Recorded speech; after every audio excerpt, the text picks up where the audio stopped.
Good morning, crime community. I'm here to continue talking about Edgar Allan Poe. I've kind of got sidetracked by Mary Shelley, who wrote Frankenstein. It's all in the same vein. But we're not going to get hung up on Mary Shelley because that's when I met a couple actors, the lady that played Mrs. Frankenstein, Charles Laughton, and his wife. I can't remember her name at the moment, but we're concentrating on Poe here. We have a list of influential writers who Poe criticized. These are very important writers from the last century. Charles Dickens, everyone's heard of him. Nathaniel Hawthorne, we've heard of him. Henry Wadsworth Longfellow, we all know him. James Fenimore Cooper, yeah, I've sort of heard of him. Rufus Wilmot Griswold. Yeah, yesterday we talked about the Vincent Bugliosi of the Edgar Allan Poe situation. That was Rufus Wilmot Griswold. Then we have the 5 magazines that Poe edited and wrote for.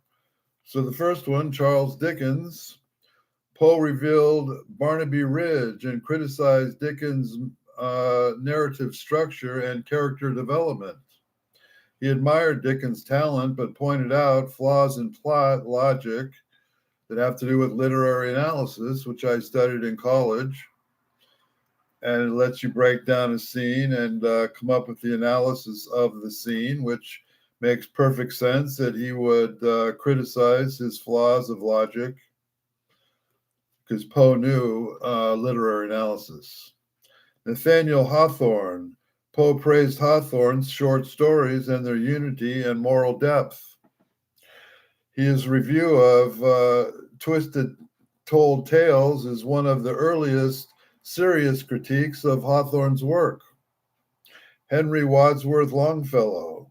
Poe accused Longfellow of plagiarism. I was accused of that when I was a child, probably affected my whole writing career to this day. Let's see, Poe accused Longfellow of plagiarism, sparkling a public literary feud. He critiqued Longfellow's poetic style and originality in several reviews. James Fenimore Cooper. Poe criticized Cooper's prose and lacking precision and clarity. He failed Cooper's novels structurally weak despite their popularity. Yes, James Fenimore Cooper was a popular poet, but from what I understand, Lord Byron of England was the top man. And I think we were going back to Mary Shelley again. It's like one of her relatives was in touch with those people. So it's all like, Jean Valjean and on and on. Rufus Wilmot Griswold. Though Griswold later became Poe's literary executor, Poe criticized his anthology selections and editorial chaos. The rivalry shaped Poe's posthumous reputation, and he sure did. Okay, here's 5 magazines that Poe critiqued or wrote for. The first magazine is called Southern Literary Messenger, 1835 to 1837. He was an editor and contributor, reviews, essays, and early fiction and serialization. The next magazine, which is number 2, Burton's Gentleman Magazine, 1839 to 1840. He was the editor. He did literary criticism and short stories. The next magazine is Graham's Magazine, 1841 to 1842. Poe was the editor. Elevated literary standards and praised Hawthorne. The Broadway Journal, 1845. Editor and owner of the magazine. Platform for bold critiques and personal essays. I don't know how much more I have to offer on Poe today, considering this is all about Mary Shelley. Let's see, there's a lot of connection points between all these things, between Mary Shelley's work and Poe's work. Poe's editorial style was famously sharp, earning him the nickname the Tomahawk Man. He believed in rigorous standards and often used his platform to elevate American literature in challenging mediocrity and praising innovation. So the rest of that is about Mary Shelley, which I don't think I can read about right now, but I might have a list of something here. I'm not too sure where it is. We got these different books here, and this book is really old. This book is so old, the pages aren't even cut at the bottom of the pages. So if I sit here and try to read this thing, I'm not going to get too far because the pages at the bottom of the damn thing aren't cut. But anyway, just look at the beginning of it.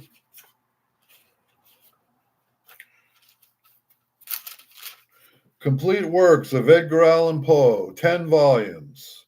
This is volume 7, called Criticisms. Fred Defoe and Company, New York. This edition is limited to 1,000 numbered copies, of which this set is number 612. Copyright 1902. For introduction and design by G.P. Putnam's and Son. Here's a list of the people that Poe critiqued. Robert M. Byrd, Robert Walsh, magazine writing, Peter Snook, Astoria, reviews of Stevens, Arabia Petrea, Old English Poetry, George P. Morris, Fancy and Imagination, Tom Babington Macaulay, Seba Smith, The Quacks of Helicon, a satire, Frederick Marryat, Margaret Miller and Lucretia Maria Davidson, Henry Cockton, Charles Dickens, we've heard of him, Cornelius Matthews, J.G.C. Brainerd, Charles Lever, Longfellow's Ballads, we've heard of Longfellow, yes. Rufus Dawes, I think that's the pseudonym for Griswold that destroyed Poe's career. He went by a pseudonym. They all use pseudonyms in this day and age because there is so much censorship going on. Rufus Dawes is Griswold's pseudonym. Mr. Griswold and the Poets. I can't even read it because it's not cut at the bottom. So until I get a X-Acto knife, I don't think I'll be able to read it. Nathaniel Hawthorne, Flaccus Thomas Ward. I'm tempted to read Criticisms, the first chapter. Very tempted to start reading Criticisms. Robert M. Byrd. By the Gladiator, by Calavar, and by the Infidel, Dr. Byrd has risen in a comparatively short space of time to a very enviable reputation, and we have heard it asserted that his novel, The Hawks of Hawk Hollow, will not fail to place his name in the very first rank of American writers of fiction. Without venturing to subscribe implicitly of this later supposition, we still think very highly of him who has written Calavar. Had his novel reached us some years ago with the title of The Hawks of Hawk Hollow, a romance by the author of Waverley, we should not perhaps have engaged in its perusal with as much genuine eagerness or so dogged in determination to be pleased with it, at all events, as we have actually done upon receiving it with its proper title and under really existing circumstances, but have read the book through, as undoubtedly we should have done, if only for the sake of Auld Lang Syne, and for the sake of certain pleasantry, mirthful and pleasantly mournful recollections connected with Ivanhoe, and the Antiquary, with Kenilworth, and above all, with that most pure, perfect, and radiant gem of fictitious literature, The Bride of Lammermoor, Having, we say, on this account and for the sake of these recollections, read the novel from beginning to end, from Alf to Tau, we should have pronounced our opinion in its merits on the following manner. It is unnecessary to tell us that this novel is written by Sir Walter Scott, and we are really glad to find that he has at length ventured to turn his attention to American incidents, scenery, and manners. We repeat that it was a mere act of supererogation to place the words by the author of Waverley in the title page. The book speaks for itself. The style vulgarly so called, the manner properly so called, the handling of the subject to speak pictorially or graphically, or as a German would say, plastically. In a word, the general air, the tout ensemble, the prevailing character of the story, all proclaim in the words who one who runs may read that these volumes have indicted by the author of Waverley. Having said thus much, we should resume our critiques as follows. The Hawks of Hawk Hollow is by no means in the best manner of its illustrious author. To speak plainly, it is a positive failure, and we must take place by the side of the red gauntlets and the monasteries and pirates and St. Ronan's Wells. All this we should. Perhaps we have been induced to say, had this book been offered to us for personal some few years ago with the supposititious title and under the supposititious circumstances aforesaid, but alas for our critical independency, and the case is very different indeed. There can be no mistake or misconception in the present instance, such as we have so fancifully imagined. The title page, here we have it, is clear, explanatory, and not to be misunderstood. The Hawks of Hawk Hollow, a tradition of Pennsylvania.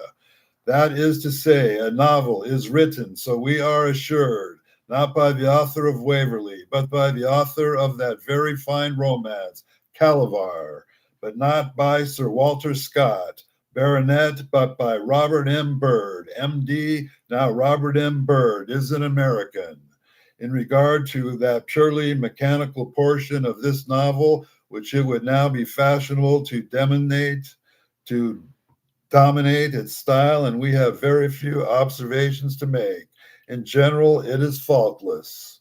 Occasionally, we meet with a sentence ill-constructed, an inartificial adaptation of the end of the beginning of a paragraph, of circulatory mode of saying that we might have been better said, if said with brevity. Now then with the pleonasm, as for example, as if he wore a mask. In his commerce with men, it was like that iron, one of the Bastille, which one was put on for life, and was on the same time of iron, not infrequently with the bull proper Vedelect. As he spoke, there came into the den 8 men attired like the 2 first who were included in the number. But we repeat that upon the whole, the style of the novel is that may be called its style, which style is not, is at least equal to that of any American writer whatsoever, in the style properly so called, that it is to say, in the prevailing tone and manner which gives character and individuality to the book. We cannot bring ourselves to think that Dr. Byrd has been equally fortunate. His subject appears always ready to fly away from him. He dallies with its continuality, hovers incessantly round it and about it until, driven to exertion by the necessity to bring his volumes to a close, does he finally grasp it with an appearance of energy or goodwill. The Hawks of Hawk Hollow is composed with great inequality of manner, as times forcibly and mainly at times sinking into the merriest childishness and imbecility. From portions of this book we surmise were either not written by Dr. Byrd or were written by him in moments of the most utter mental exhaustion.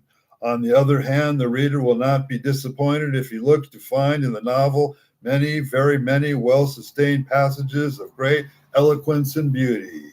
The Hawks of Hawk Hollow is to add a single bay to the already green wrath of Dr. Bird's popular reputation, will not, at all events, among men whose decisions are entitled to consideration, advance the high opinion previously entertained of his abilities. It has no pretensions to originality of manner or of style, for we insist upon the distinction, the very few to originality of matter. It is, in many respects, a bad imitation of Sir Walter Scott's. Some of his characters and one or two of its incidents have seldom been surpassed for force, fidelity to nature, and the power of exciting interest in the reader. It is altogether more worthy of its author in the scenes of hurry, of tumult, and the confusion than in those of the more quiet and philosophical nature, like Calavar and the Infidel. It is the excels of the drama of action and passion, and the fails in the drama of colloquy. It is inferior as a whole to the Infidel, and vast inferior to Calavar. We must regard Shepherd Lee upon the whole as a very clever and not altogether unoriginal jeu d'esprit. Its incidents are well conceived and related with force, brevity, and the species of directness which is invaluable to certain cases of narration which in others should be avoided. The language is exceedingly unaffected, and what we regard as high praise exceedingly will adapt to varying subjects. Some faults may be found with the conception of the metapsychosis, which is the basis of the narrative. There are two general methods of telling stories.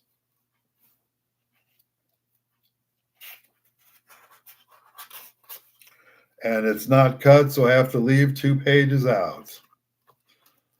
So we'll just read the last page. Sorry, we have lost 2 pages.